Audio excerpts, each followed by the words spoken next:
Jeux vidéo et diplomatie publique. Quel sujet passionnant. Pour beaucoup de jeunes, le jeu vidéo est un média connu. Mais que pensent les jeunes au sujet de la diplomatie publique? Bonjour. Pouvez-vous me dire ce qu'est pour vous la diplomatie publique? Pour moi, c'est tout ce qui est les relations entre États, le soft power et les médias. Bonjour monsieur. Bonjour. Pour vous, qu'est-ce que la diplomatie publique? C'est une manière de protéger ses intérêts d'une façon non violente. Comme on peut le voir, la définition est floue pour certains étudiants. Pourtant, on peut résumer ce type de diplomatie comme étant une politique extérieure menée par un État qui s'adresse aux peuples étrangers dans leur langue et au travers de leurs médias ainsi qu'à travers diverses relations culturelles. L'un des éléments clés de ce type de diplomatie est ce que l'on appelle les communautés imaginées, notion développée par Appadurai, sociologue et anthropologue indien. Ces communautés, nées de la globalisation constante des sociétés contemporaines, génèrent de nouveaux types de contenus, de politiques et d'expressions collectives. Et quel meilleur exemple de communauté imaginée que celle des joueurs? Mais d'ailleurs, que pensent les étudiants des jeux vidéo? Pour moi, les jeux vidéo, c'est des divertissements surtout, et c'est plutôt pour les enfants. Remarque classique, pleine de préjugés, et pourtant ce jeune homme est dans l'erreur. En effet, prenons le cas de la scène asiatique, de par l'exemple du Japon et de la Corée du Sud. Ces deux pays sont très implantés dans le secteur des jeux vidéo et sont des moteurs essentiels pour le secteur. En effet, pour le cas de la Corée du Sud, le secteur des jeux vidéo représente à lui seul 26% du PIB du pays. On peut trouver des PC Bang, qui sont l'équivalent de nos cybercafés en Europe, à quasiment tous les coins de rue. En 2010, Séoul en comptait 26 000. Également, la loi Cendrillon est appliquée dans ce pays et en fait, elle interdit à tous les enfants de moins de 16 ans de jouer aux jeux vidéo entre minuit et 6 heures du matin. On peut assister à une multiplication des centres de prévention dans tout le pays. Pour le cas du Japon, le secteur des jeux vidéo représente 20% du PIB du pays, de par les principaux constructeurs Nintendo, Sega et Sony, qui opèrent à l'échelle planétaire. 80% des Japonais sont équipés d'une console. Et enfin, en France, alors que seulement 2% des gens sont prêts à payer pour obtenir des bonus supplémentaires, sur des jeux comme Candy Crush notamment, au Japon, les jeux en free-to-play sont en pleine expansion, dans la mesure où de 30 à 40% des Japonais sont prêts à payer pour obtenir des bonus supplémentaires. Dans une moindre mesure, les USA sont également un poumon économique majeur du secteur des jeux vidéo.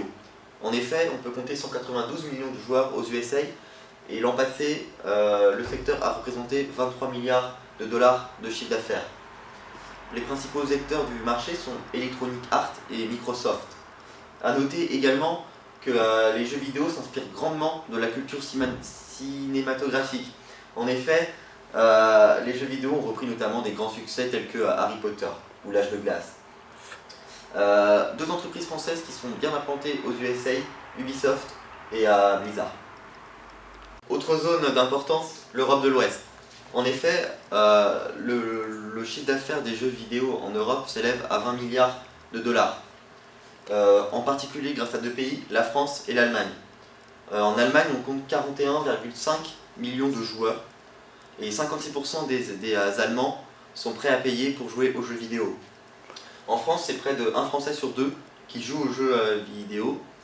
65% d'entre eux possèdent un ordinateur et 80% d'entre eux possèdent un smartphone. En moyenne, les Européens consacrent 12 heures par semaine. On est très loin du nombre d'heures que peuvent consacrer des Coréens ou des Japonais par exemple, mais le jeu vidéo reste néanmoins en pleine expansion. C'est 126 € par an et par habitant qui sont consacrés pour les jeux vidéo. Et on notera le groupe Ubisoft, qui est le troisième éditeur mondial de jeux vidéo, une entreprise française avec un chiffre d'affaires de 1,5 milliard d'euros l'année dernière.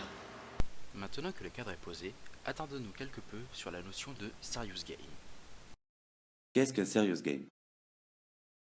Un serious game, en français jeu sérieux, est un outil utilisant les nouvelles technologies dans l'intention spécifique de faire passer un message de manière attractive. Ce message peut être d'ordre pédagogique, informatif, publicitaire, communicatif, tout en ayant l'aspect ludique tiré du jeu vidéo classique.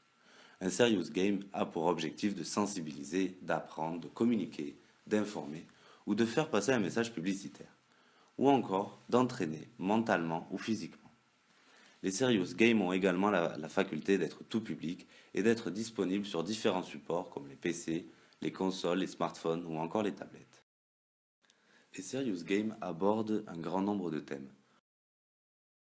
On peut retrouver par exemple le thème de l'environnement avec le jeu vidéo pédagogique Compost Challenge sur le tri des déchets et le compostage. On peut également trouver dans le domaine de la santé l'application Cinacity pour former aux premiers secours. Mais les Serious Games abordent également d'autres thèmes comme l'éducation avec les révisions du bac d'histoire ou encore l'économie avec la sécurité numérique des entreprises ou encore le Serious Game de la BNP Paribas pour apprendre à gérer ses comptes. Face au développement des Serious Games, les événements se multiplient pour ces derniers. On peut alors les retrouver représentés au Salon international du Serious Game qui a lieu à Londres en septembre dernier, ou encore au forum sur l'interaction tactile et gestuelle. Comme dit précédemment, ces communautés et ce secteur économique créent des manifestations physiques qui ont une portée diplomatique, culturelle, économique ainsi que symbolique considérable.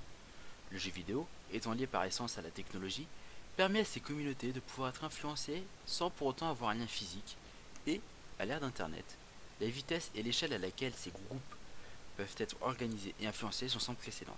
Pour citer Alvin et Heidi Toffler, les fabricants d'expériences finiront par être l'un des secteurs fondamentaux, voire le secteur fondamental de l'économie.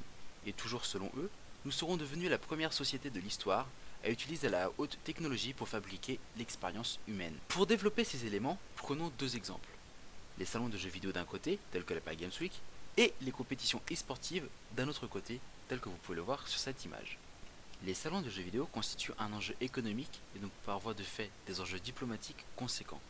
Ce sont de véritables vitrines pour cette industrie, ce qui permet à un pays de montrer sa capacité à produire des œuvres pour avoir une influence culturelle planétaire. En ce qui concerne les événements e-sportifs, les choses vont plus loin, elles sont l'une des plus parfaites illustrations de ce que Henry Jenkins nomme l'économie affective. Cette économie se caractérise comme la capacité d'un produit médiatique à produire de l'émotion et de l'implication de la part des amateurs. L'implication des joueurs professionnels ainsi que celle des fans sont tout à fait comparables à celle d'un club de foot. Il y a des rivalités entre régions, entre équipes, on pourrait même presque parler d'une mythologie dans le sens de croyances façonnant l'esprit de façon durable et auxquelles les communautés peuvent s'identifier. Dans les années à venir, nul doute que les communautés liées aux jeux vidéo pourront jouer un grand rôle dans l'approche diplomatique et culturelle des pays, si ces derniers se servent de ce média, à l'instar de l'Amérique et de ses studios de cinéma, afin de promouvoir son idéologie ainsi que sa culture et ses normes.